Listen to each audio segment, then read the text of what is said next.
नमस्कार, राधे राधे।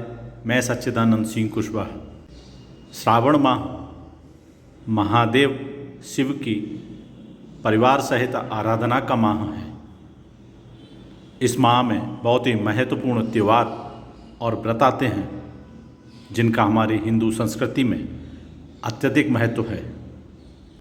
इन्हीं त्योहारों में से नाग पंचमी का त्यौहार भी पूरे भारतवर्ष में बड़ी श्रद्धा और उल्लास के साथ मनाया जाता है।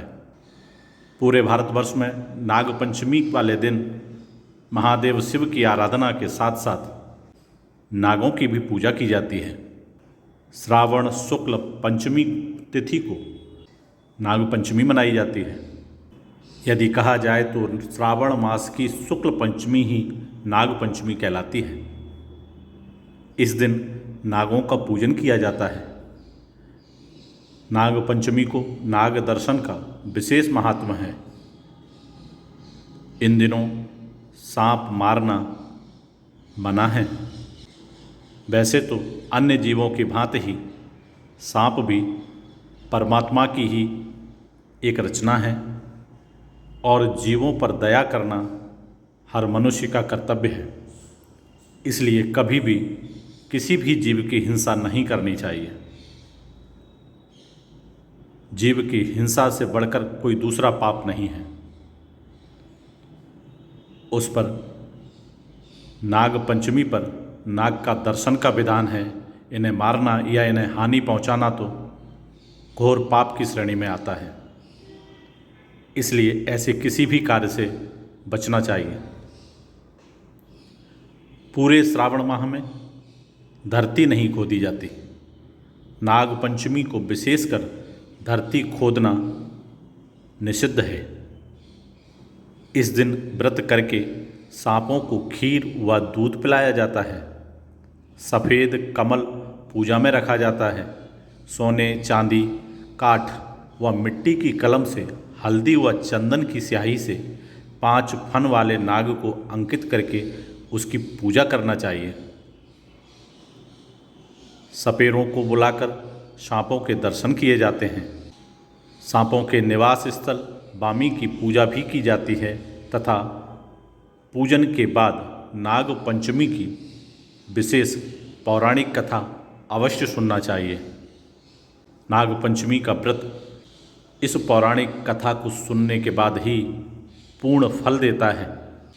श्रावण शुक्ल पंचमी नाग पंचमी की पौराणिक कथा का अब हम सब श्रवण करेंगे। इस कथा के अनुसार किसी राज्य में एक किसान परिवार रहता था। किसान के 2 पुत्र व 1 पुत्री थी।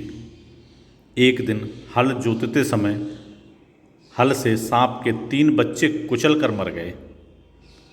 नागिन पहले तो विलाप करती रही, फिर उसने अपनी संतान के हत्यारे से बदला लेने का संकल्प किया। रात्रि के अंधकार में नागिन ने किसान, उसकी पत्नी व दोनों लड़कों को डस लिया। अगले दिन प्रातः किसान की पुत्री को डसने के उद्देश्य से फिर चली तो किसान कन्या ने उसके सामने दूध का भरा कटोरा रख दिया।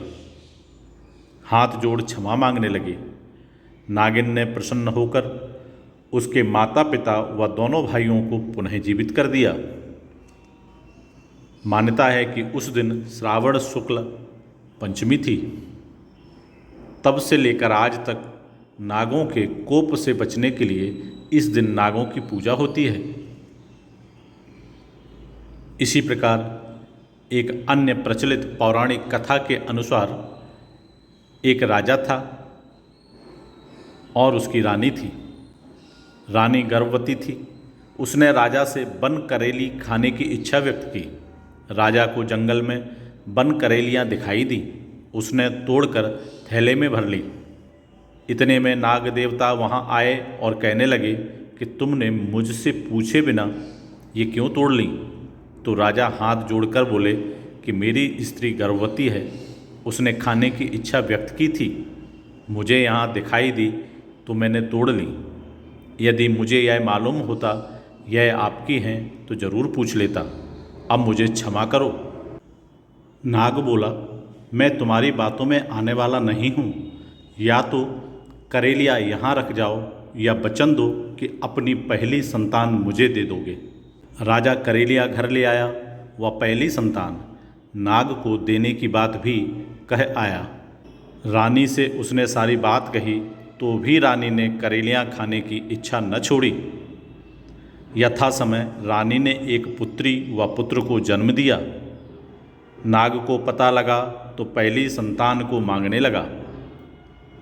राजा कभी कहते मुंडन के बाद ले जाना, कभी कहते कन छेदन के बाद ले जाना, तथा अंत में कहने लगा कि विवाह के बाद ले जाना।